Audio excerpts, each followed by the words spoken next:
नाज़रीन, एंकर इमरान रियाज खान साहब तो अल्हम्दुलिल्लाह खैरियत से वापस आ गए, लेकिन उसके बाद पाकिस्तान में एक अजीब सी एक खौफ तारी हो गया है। एक अजीब सी सोच पूरे पाकिस्तान में पाई जा रही है और एक डर भी है, एक नफसियाती मसला जिसके अंदर पूरा पाकिस्तान घिर गया है। वो ये है कि एंकर इमरान रियाज खान साहब तो वापस आ गए, लेकिन उनकी आवाज कहां पर है? इमरान रियाज खान की पहचान तो उसकी गरजदार आवाज थी। वो शेर की तरह बातचीत करता था, खुलकर बोलता था, लेकिन आज वो आवाज नहीं है। एक शख्स जिसकी आवाज पूरे पाकिस्तान और दुनिया भर में गूंजती थी, बात करता था, लोग खड़े होकर सुनते थे, लोग खड़े हो जाते थे, उनकी वीडियोस सबसे ज्यादा वायरल होती थी। लेकिन आज जब वो शख्स 4 माह के बाद वापस आया है तो वो हकलाता है, बात नहीं कर सकता। वो 10 सेकंड की बात के लिए 2 से 3 मिनट लेता है। उस बंदे के चेहरे के ऊपर मुस्कुराहट तो है, लेकिन पोस्चर ही बिगड़ा हुआ है। ये वो पोस्चर है ही नहीं कि वो एंकर इमरान रियाज खान की पर्सनालिटी, शख्सियत है ही नहीं। ये तो अपना अपना एक तप्पड़ दिखाकर, अपना पित्ता दिखाकर वो मुस्कुरा रहा है और वो खड़ा है।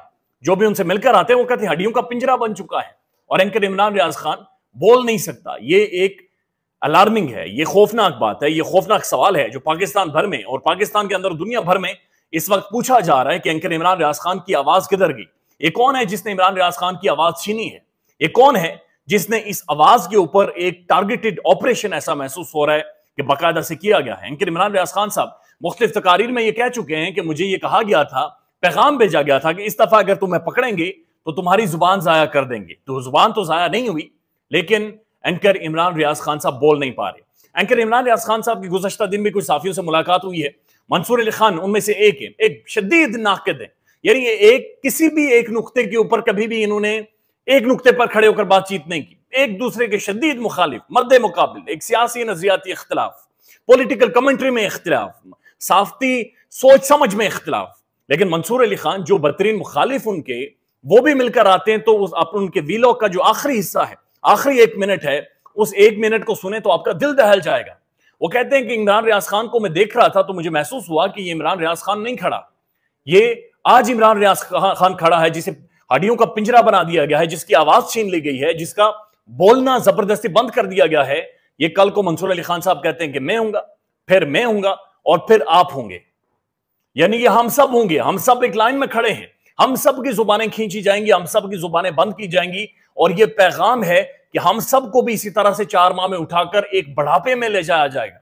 इमरान रियाज खान एक खूबसूरत तगड़ा जवान जो जिम करता था, एक्सरसाइज करता था, वो आज हमारे पास वापिस आया तो दाढ़ी सफेद हो गई, वो उसके बाल सफेद हो गए हैं, उससे बोला नहीं जा रहा।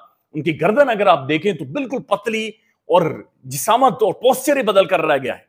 मंसूर अली खान साहब ये कहते हैं कि ये इमरान रियाज खान नहीं है, ये पाकिस्तान की साफत खड़ी है, पाकिस्तान की आवाज खड़ी है। और ये अगर आज इमरान रियाज खान है तो कल मंसूर अली खान की बारी है, परसों सोहराब की बारी है, उसके बाद आप में से सबकी बारी है। तो आप सब ये लाइन में खड़े होकर ये देख लें और महसूस कर लें कि इस लाइन के अंदर हम सब खड़े हैं और हम सब इंतजार कर रहे हैं कि कब हमें भी इसी तरह से उठाया जाए, गायब किया जाए और उसके बाद हम भी एक मेंटल टॉर्चर से गुजरें, हम भी एक गुमनामी से गुजरें, एक गुमनाम मुकाम से गुजरें, एक नामालूम जगह से गुजरें और उसके बाद पाकिस्तान में आकर मिट्टी पाव पॉलिसी और बातचीत करना शुरू कर दें और इससे आगे बढ़ जाएं कि इलाज कैसे होगा, ट्रीटमेंट कैसे होगा और बात यहां से आगे कैसे जाएगी। ये अलार्मिंग है, ये बहुत ज्यादा खौफनाक है। डॉक्टर मोहित पीरजादा साहब भी इस हवाले से कहते हैं, बल्कि उन्होंने अपने व्लॉग्स में जिक्र किया है कि हमें इस चीज के ऊपर बड़ा संजीदगी से सोचना पड़ेगा कि क्या इनके इमरान रियाज खान को कोई केमिकल्स तो नहीं दिए गए, क्या उनकी जुबान को या फिर उनके बोलने को या उनका जो साइकोलॉजिकल मेंटल अप्रोच थी उसे तो नुकसान नहीं पहुंचाया गया, क्या कुछ चीजें उनके जिस्म में इंजेक्ट तो नहीं की गई, क्या उन्हें कुछ ऐसी चीजें खिलाई तो नहीं गई या केमिकल्स ऐसे नहीं खिलाई गई कि जिनकी वजह से वो नफसियाती तौर पर मेंटली उनकी जो अप्रोच है वो इतनी ज्यादा स्लो और डाउन हो गई है कि जिसकी वजह से उन्हें अल्फाज नहीं मिलते और एंकर इमरान रियाज खान साहब आज बोल नहीं पा रहे। बड़ी संजीदा नोयत के सवाल थे। लेकिन उसके बाद डॉक्टर मोहित पीरजादा साहब कुछ और भी गुफ्तगू कर रहे हैं। एक तो वो ये कह रहे हैं कि जो अमेरिकन डॉक्टर्स का एक पैनल है, उन्होंने उनसे कांटेक्ट किया है और कांटेक्ट करके उन्होंने कहा है कि अगर इमरान रियाज खान साहब या उनकी फैमिली अमेरिका में आती है तो बाकायदा से उनका ट्रीटमेंट करने को तैयार है और हर तरह से जो भी फैसिलिटीज या फैसिलिटेट इमरान रियाज खान साहब और उनकी फैमिली को वो कर सके वो करेंगे। लेकिन साथ पाकिस्तान में सवाल ये भी पता होता है कि क्या आज भी एंकर इमरान रियाज खान साहब को इलाज के लिए मुल्क से बाहर जाने दिया जाएगा या बाहर नहीं जाने दिया जाएगा। दूसरी चीज ये भी है कि ये वही ओवरसीज पाकिस्तानीज हैं जिन्होंने रिजीम चेंज के बाद दुनिया भर में एक वावेला मचाया हुआ है, एक रोला डाला हुआ है, क्योंकि पाकिस्तान में हालात को, वाकयात को, लोगों को कंट्रोल करना, मैनेज करना तो बहुत ज्यादा आसान था। लेकिन क्या ओवरसीज पाकिस्तानीज को कंट्रोल किया गया? वो तो नहीं किया गया और जिसकी वजह से बहुत ज्यादा क्राइसिस پاکستان کے سسٹم کے اندر کریٹ ہوا اور یہ کریڈٹ اوورسیز پاکستان اس کو جاتا ہے. لیکن محیط پیرزادہ صاحب یہ کہتے ہیں کہ عمران ریاض خان جب تک پاکستان سے باہر نہیں آتے اور کوئی اچھے پروفیشنل سے, اچھی میڈیکل فیسلٹیز سے ان کا ٹریٹمنٹ نہیں کروایا جاتا, تب تک یہ معاملات آگے نہیں جائیں گے. چونکہ اگر مینٹل ٹارچر ہوا ہے, اگر سائیکولوجیکل ڈیمیج ہوا ہے, تو اس کا پھر کیا ٹائم فریم ہوگا کہ اینکر عمران ریاض خان کب ٹھیک ہوگا, کب ٹھیک ہو کر دوبارہ سے گفتگو کریں, کب وہ گھرجدار, ایک زور والی, ایک شیر والی, ایک کلنگ انسٹنکٹ جو اس کی شخصیت تھی وہ دوبارہ سے واپس آئے گی. یہ وہ سوالات ہیں جن کا جواب نہ تو منصور علی خان دے سکے, نہ محیط پیرزادہ صاحب دے پا رہے ہیں, نہ اینکر عمران ریاض خان صاحب کی فیملی دے پا رہی ہے, اور نہ ہی پاکستان کے اندر کوئی سوچنے کو تیار ہے.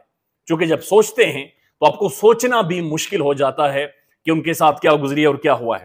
اس کے بعد ڈاکٹر محیط پیرزادہ صاحب کہتے ہیں کہ اصل میں تحریک انصاف کے جو کارکنان گرفتار ہیں ان کے مطابق, اور ان کے مطابق یہ غلط بھی ہو سکتا ہے, لیکن ان کے مطابق ان کی تعداد صرف 8 سے 10 ہزار نہیں ہے, بلکہ ان کی تعداد 30 سے 40 ہزار ہے. اور وہ کہتے ہیں کہ 9 مئی کے بعد بھی ایک میسو کریک ڈاؤن پاکستان میں ہم نے دیکھا ہے. لوگوں کو گھروں سے اٹھایا گیا ہے, بازاروں سے پکڑا گیا ہے, اور لوگوں کو جیلوں کے اندر ڈالا گیا ہے. اب جیلوں کی جو کیپیسٹی ہے وہ ختم ہو چکی ہے.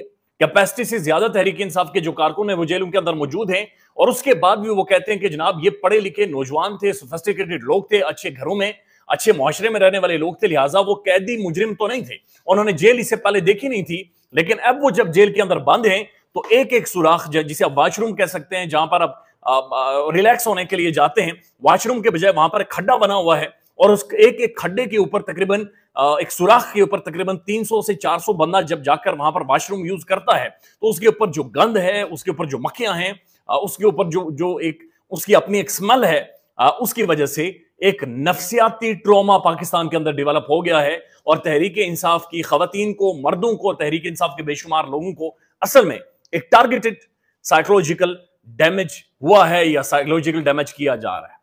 چونکہ ابھی تک یہ جو ڈیجٹس ہیں بہت سارے کلیئر نہیں ہیں کہ تحریک انصاف کے کتنے لوگوں کو گرفتار کیا گیا ہے یا پھر کتنے لوگ ابھی تک جیلوں کے اندر موجود ہیں. ڈاکٹر محیط پیرزادہ صاحب یہ کہہ رہے ہیں کہ یہ تقریباً 40 سے 50 ہزار لوگ ہو سکتے ہیں. لیکن اینکر عمران ریاض خان صاحب جس طرح سے باہر آئے ہیں, اس کے بعد ایک دفعہ پھر یہ ایک خوف پاکستان کے اندر جنم لے رہا ہے کہ کیا ایسا تو نہیں ہے کہ ایک پوری بڑی سیاسی جماعت, اس کی تمام تر شخصیات, اس کے حوالے سے بولنے والے, لکھنے والے, ان سب کو ہی اتنا نفسیاتی ذہنی طور پر ڈیمیج کر دیا گیا ہے کہ جو کہ شاید اس سے پہلے ہوا نہ ہو. اور یہ کیا کوئی ٹارگیٹڈ چیز ہے, یہ ٹارگیٹڈ آپریشنز ہیں